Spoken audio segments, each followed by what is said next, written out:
What's up mga kauma? What's up guys?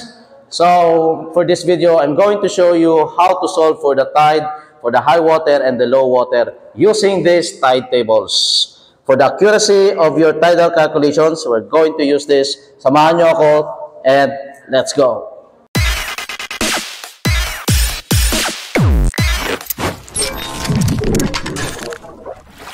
Okay, this is our tide tables.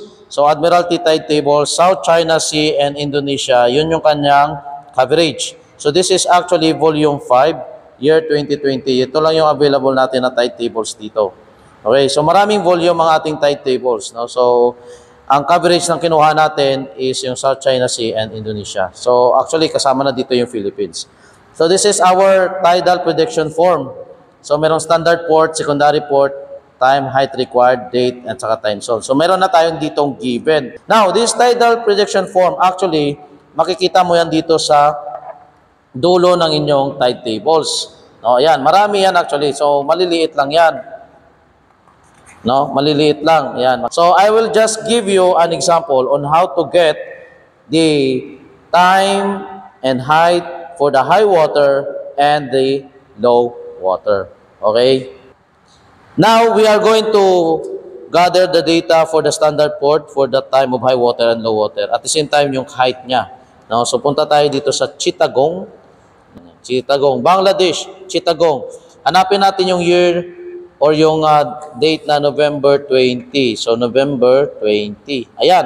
So, makikita ninyo, meron tayo ditong time. Ayan, makikita nyo sa taas yung time. Ayan o. Time. Okay, tapos yung kanyang range na in meters. Okay, yung unit. 0439. So, yung kanyang height is 4 meters. So, ibig sabihin, this is high tide. So, at 11:30, naging 0.9. So, bumaba siya. So, this is low tide. So, 17:31 ulit. So, naging 3.5. No? So, naging high tide ulit. So, 23:13, naging low tide ulit. So, 1.2 meters. So, ibig sabihin, in 24 hours during November 20, meron siyang dalawang high tide. Meron din siyang dalawang low tide. Ngayon guys, isusulat natin dito ang data ng high water. So, yung high water, yung time ng high water is 0439. Lagay natin dito, 0439. Tapos, yung isang high water is 1731. Lagay natin dito, 1731. Tapos yung low water, yung time ng low water is 11:30. No? 11:30. Tapos 23:13. Ayan. Okay. Then yung height niya, ilagay natin, yung height ng high water is 4.0. Ayan, lagay natin dito 4.0. Tapos yung isa is 3.5. Yung sa low water naman is 0.9. Then, yung isa is 1.2.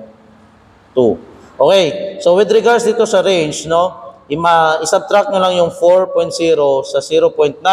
So, ano yung magiging range niya? So, that is, 4.0 minus 9 is 3.1. No? Tama? Then, yung 3.5 at saka yung 1.2 is 2.3. Tama? Okay. Now, yung unit na ginagamit natin dito sa range, of course, this is in meters din. Yan. Okay, basta sa height, no? So, according dito sa ating tide tables, ang unit na ginamit natin dito sa height is meters. Okay? Now, ang second step na gagawin natin is seasonal change for standard port. Okay? So, paano natin kukunin yung seasonal change for standard port? Now, punta tayo dito sa area kung saan makikita natin yung seasonal change. So, dito yun na area, no? Sa dulong bahagi, no? So, kung hindi nyo yan makita, punta lang kayo sa table of contents. Ayan, no? Part 2, time and heights differences. So, kung hindi nyo alam, punta lang kayo sa table of contents, so makikita nyo kung anong page. Okay. Now, hanapin natin yung standard port. Yung standard port is Chittagong. Now, may makikita kayo ditong number sa gilid. Ayan, 4512. Okay? So, kukunin natin yung seasonal change ng standard port. So, punta tayo dito sa 4512. Hanapin natin dito yung 4512, 4510, 4515. So dito siya pasok. Okay? So hanapin natin yung November. Yan, lagyan natin ito para hindi tayo maligaw. Punta tayo sa November, ayan. Okay? So 0. 0.0 yung kanyang seasonal change. November. So ilagay natin dito 0, di ba? Oh. 0.0. Okay, wala siyang seasonal change. So ngayon, ang seasonal change naman ng secondary port ang hahanapin natin. Okay, ano ang secondary port is Cox's Bazar, di ba? Ang ating secondary port is Cox's Bazar. Now, puntahan natin dito sa Cox's Bazar. Hanapin niyo dito sa Chittagong ang Cox's Bazar. Ayan, ang Cox's Bazar. So, ang Cox's Bazar ay meron siyang number dito sa gilid na 4515. So, as you can see, punta tayo dito sa seasonal change. Dito tayo sa gilid. Ayan, makikita niyo ang seasonal changes in mean level, di ba?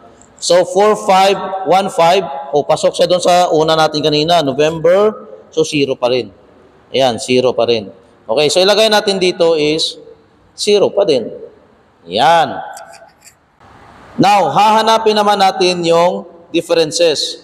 So, yung time differences at saka yung height differences. So, dito muna tayo sa time differences for high water and time differences for low water. So, punta pa rin kayo dito sa may part 2 na ito. So, dito pa rin sa Chittagong. Okay? Ito yung Chittagong. Okay? So, yung Cox's Bazar na secondary port ay nandito. So, kung makikita ninyo sa taas, ayan, makikita nyo, time differences, high water and low water. So, dalawang high water, dalawang low water. Okay? So, i-level nyo lang yan, papunta dito sa may Cox's Bazar, secondary port. Ibig sabihin, sa high water, yung time differences niya is minus 0.315. That is minus 0.315. So that is not negative, that is minus. Ibig sabihin, malalaman ninyo mamaya kung bakit merong mga minus or plus. Then sa low water naman, yon. So 0.327. Okay, 0.327 minus 0.327. Hindi na natin lalagyan ng H or ng R. So automatic understood na yan. How about the height? Okay? For the high water and the height for the low water. So, titingnan natin. Okay? Height for the high water na 4.0. Okay? Ano yung height for the differences for 4.0? Sa Chittagong, punta tayo sa Chittagong. Okay? Dito yung ating standard port. Okay? Tingnan ninyo dito sa taas. Nandito sa taas, okay, ang height differences in meters, mean high water, low water, mean low high water, mean high low water, at saka mean low water. So, dalawang high water, dalawang low water. Okay? So, puntahan natin dito sa secondary port. Now, ang pagkuha ng height differences for the high water, okay? So, yung unang high water, ito, yung 4.4, i-level mo doon sa secondary port, meron siyang minus 0.9. Ang next na high water is 3.2. Ang value niya is minus 0.6. The question is, ano yung value ng 4.0 na high water? Di ba? Wala siyang value dito kasi in between siya ng 4.4 at saka ng 3.2. So, ang 4.4 at saka 3.2 lang ang may value sa secondary port. Pero, ang itong ating given, dito, wala pa siyang value. So, anong gagawin natin? Dito na papasok ang interpolation and extrapolation. I-interpolate natin ang given data para ma-extract natin yung hinahanap na data para dito sa 4.0. Okay, so ang una muna nating hahanapin is yung value ng 4.0 na height of high water. So, 4.0 equals x is question mark. No? So, value is x. X represent to the value of 4.0. So, kunin natin yung value dito ng 4.4 na minus 0.9. 4.4, ang value niya is minus 0.9. Tapos, ang 3.2 na may value na 0.6. Okay? 3.2 may value na minus 0.6. Okay? Now, nasaan ang 4.0? Okay? So, this is in between of this 4.4 at saka 3.2. So, yung value niya is still x. Okay? So, ibig sabihin, hahanapin natin yung value ng 4.0.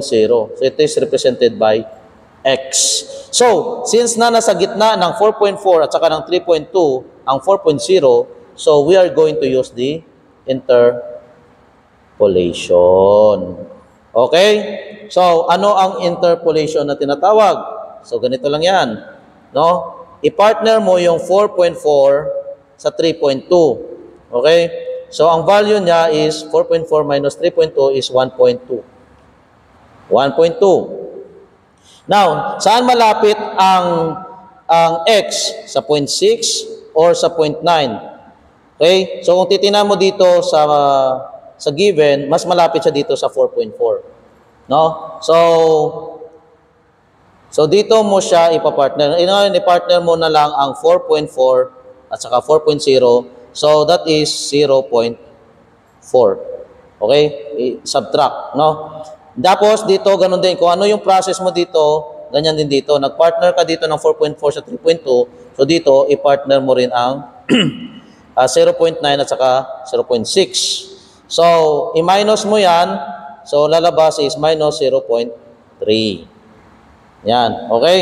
Then, ganun din. Kung ano yung partner mo dito sa kabila, ganyan din yung partner mo dito. So, 0.9 at saka x. So, cannot be. So, therefore, that is x. Now, ang gagawin natin is i-partner na yung 1.2. Ang partner niya is minus 0.3. So, ang 0.4, partner niya is x. Then, i-cross multiply mo yan. So, 1.2x equals 0.4 times minus 0.3. So, 1.2x equals 0.12 minus, no? So, hahanapin natin yung value ng x. So, therefore, x is equals to, transposition tayo, minus 0.12 over 1.2. Okay? Now, so gamitan natin ng calculator, no? Hindi naman tayo ganun kagaling sa mathematics. Now, i-divide natin yung minus 0.12 divided to 1.2. Okay? So, minus 0.12. No, lagyan natin ng minus. I-divide mo sa 1.2. So, anong lalabas? So, 0.1. So, minus 0.1. Is this already the final answer? Hindi pa. I-apply natin doon siya sa partner niya na number. Ano yung partner ng x kanina? Ito yon, 0.9 minus 0.9. So, i-minus natin, no? Minus 0.9. Okay? So, equals. So, ang pag-minus, guys, okay, higher to lower. So, 0.9 minus 0.1. 0.1. So, ang sagot is minus 0.8. So, therefore, the final answer for the x is 0.8. Tingnan ninyo yung pattern. Bakit tayo nag-minus dito? Tingnan ninyo yung pattern, di ba? So, minus 0.9, tapos yung sunod is minus 0.6. So, pababa. Diba? Decreasing. So, therefore, dapat decreasing din dapat ang ating sagot. So, ang sagot natin is 0.8. Okay? So, ilagay natin dito ang 0.8.